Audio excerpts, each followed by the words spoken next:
आज हम पढ़ाएंगे लॉर्ड कॉर्नवालिस। समझा? क्या नाम बोले? अरे लॉर्ड कॉर्नवालिस। देखिए होता था क्या कि लॉर्ड का जैसे वारेन हेस्टिंग पर महाभियोग ला दिया। अब वारेन हेस्टिंग को ब्रिटेन ला करके उस पर केस लागू कर दिया और उसके बाद वारेन हेस्टिंग को अपने पद से हटा दिया। जब वारेन हेस्टिंग हट गया तो उसके जगह कोई आएगा, कोई गवर्नर आएगा ना? हाँ, तो कोई गवर्नर नहीं आया, उसके जगह आया लॉर्ड कॉर्नवालिस। कौन आया? Lord Cornwallis. तो लॉर्ड कॉर्नवालिस जो था, जो पिछला वो काम किया था किया था, जो किया था उसको सीधे सीधी वो हटा दिया। उसने कहा था, उसने काम किया था दीवाने ये अदालतें, दीवाने ये अदालतें। तो दीवाने ये अदालतें को सीधे हटा दिया और उसने क्या लागू कर दिया? सीधे लागू कर दिया डीएम पद। क्या लागू कर दिया? डीएम पद। कि हर एक जिला में क्या होगा? एक डीएम होगा। हर एक जिला में क्या होगा? एक डीएम होगा। अच्छा, एक डीएम होगा। पहले शांति से सुनो, पहले हम बोलेंगे तब पूछेंगे तब बजाना। एक डीएम होगा और हर एक जिला में क्या होगा? एक थाना होगा। एक थाना होगा और उस थाना का मालिक कौन होगा? दरोगा होगा। उस थाना का मालिक कर दिया दरोगा होगा और सिपाही को वहां भर्ती का आदेश दे दिया। सिपाही को क्या कर दिया? भर्ती को आदेश दे दिया। तो हर एक जिला में एक थाना बनाया गया। जो किसने बनाया? लॉर्ड कॉर्नवालिस ने बनाया। और हर एक जिला में एक दरोगा को इंचार्ज दे दिया कि इस थाना का मालिक आप रहिएगा। जना रहा सब कुछ? अच्छा, उसने लॉर्ड कॉर्नवालिस ने जना रहा है। अरे ठीक है, कोई बात नहीं है।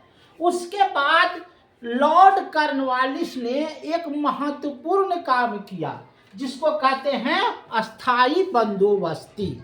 देखो, लॉर्ड कॉर्नवालिस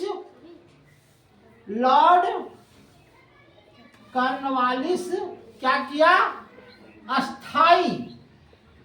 अस्थाई बंदोबस्ती लाया। अस्थाई बंदोबस्ती का क्या मतलब हुआ बताते हैं। यह कब लाया? 1793 में। कब लाया जी? 1793 में लॉर्ड कॉर्नवालिस ने क्या लाया? अस्थाई बंदोबस्ती लाया। क्या लाया? अस्थाई बंदोबस्ती लाया। अब अस्थाई बंदोबस्ती को क्या कहते हैं जरा समझिए। अस्थाई पहले जो था जमीन जो था जमींदार के पास था। पहले जमीन किसके पास में था? जमींदार के पास में था। तो जमींदार को कहा लॉर्ड कॉर्नवालिस कि देखिए, जमीन के उपज का 90% भाग, जमीन के उपज का 90% भाग हमको दे दीजिए। किसको दीजिए? अंग्रेज को दे दीजिए। किसको दे दीजिए? अंग्रेज कंपनी को दे दीजिए और 10% भाग जमींदार रखेगा। अब बोलिए, 10% में जो किसान काम किया उसको भी तो दीजिएगा, जो मजदूर काम किया उसको भी तो दीजिएगा। अब किसान क्या होगा? अमीर होगा कि गरीब होगा? सीधे गरीब होगा। सीधे क्या होगा? गरीब होगा। और जो अंग्रेज होगा सीधे अमीर होगा। सीधे अमीर होगा। क्यों अमीर होगा? क्योंकि 90% तो वही ले लिया। अस्थाई बंदोबस्ती यही कर रहा था कि 90% जो है हम लेंगे और 10% जो है हम जमींदार को देंगे। अब देखिए,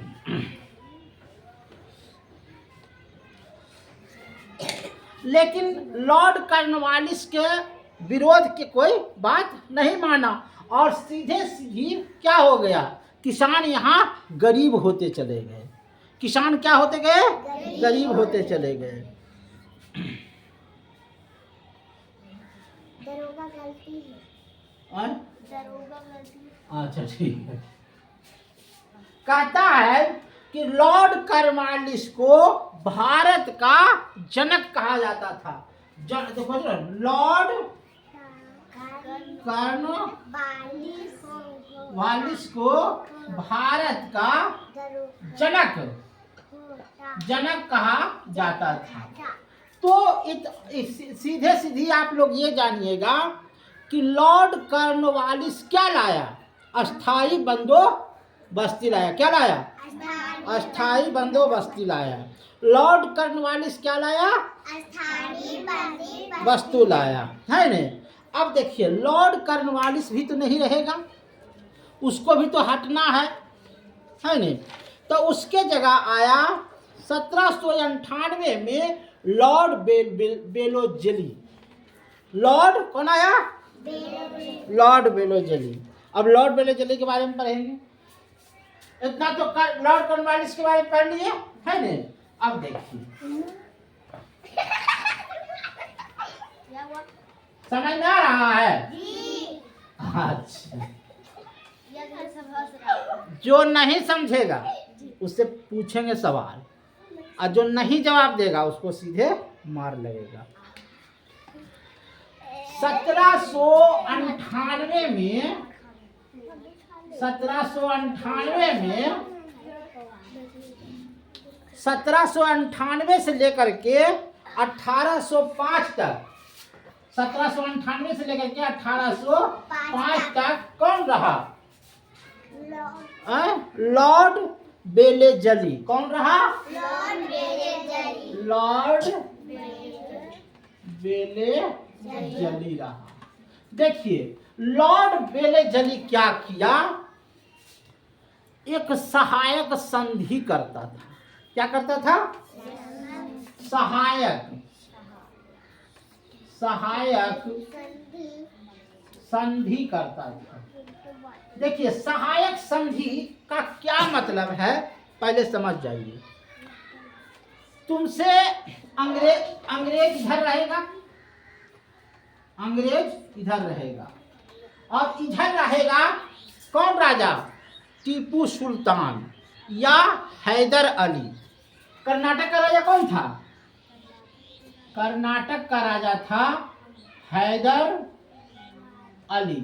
कौन राजा था, और हैदर अली का बेटा कौन था, टीपू सुल्तान।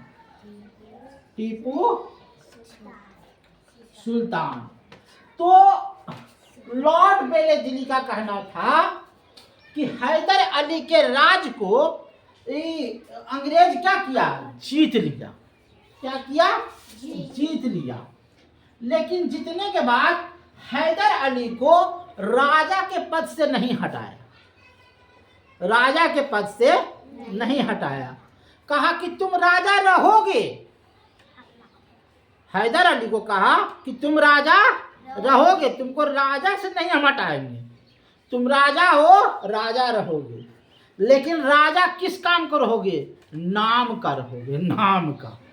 राजा रहोगे हैदर अली, लेकिन तुम्हारा नाम रहेगा।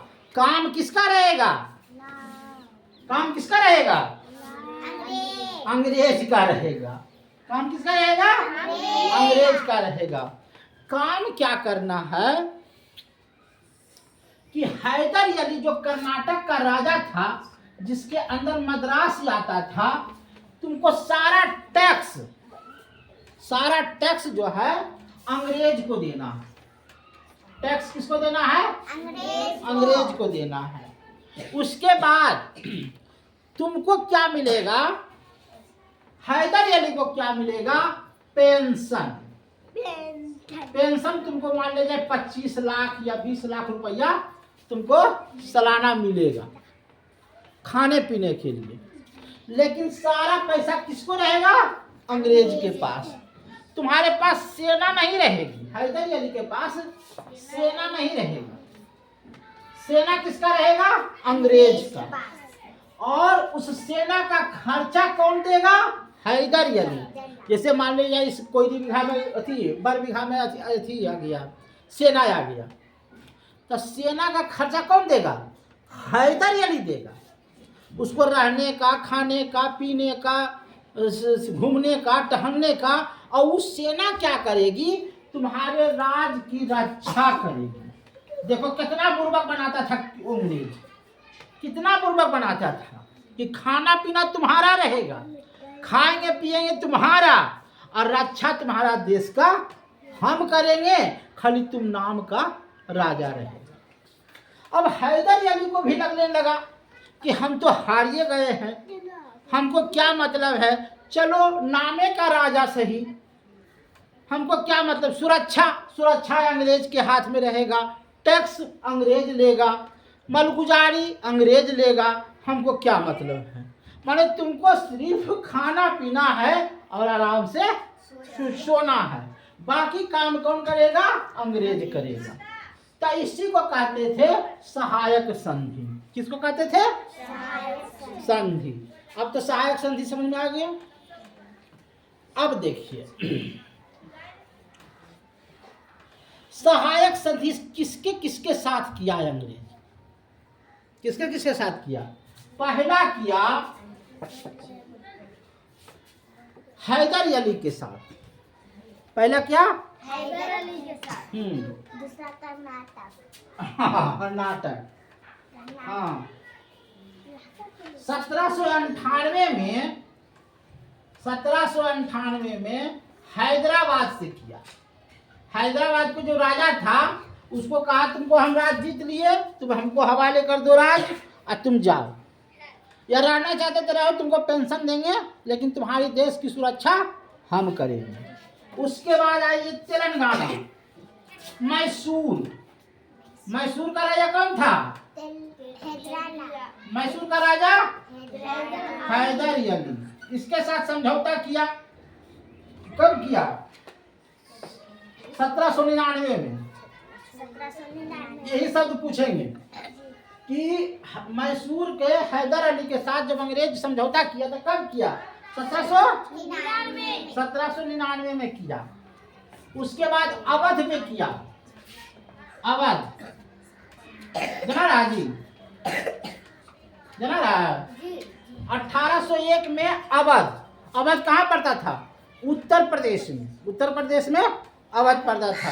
वहां से संधि किया। तू राजा हटाता था नहीं, तुम राजा रहोगे, तुमको पेंशन मिलेगा, लेकिन खाना पीना सब हम करेंगे तुम्हारे घर में, और तुमको सिर्फ पेंशन देंगे। टैक्स मेरा, मलगुजारी मेरा, किसानी मेरा, सेना मेरा, खाली तुम नाम का राजा। यही वो संधि करता था। लेकिन एक ऐसा भी राजा था जो इसके संधि को नहीं माना।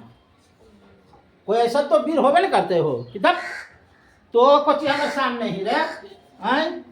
ओकर नाम हले टीपू सुल्तान।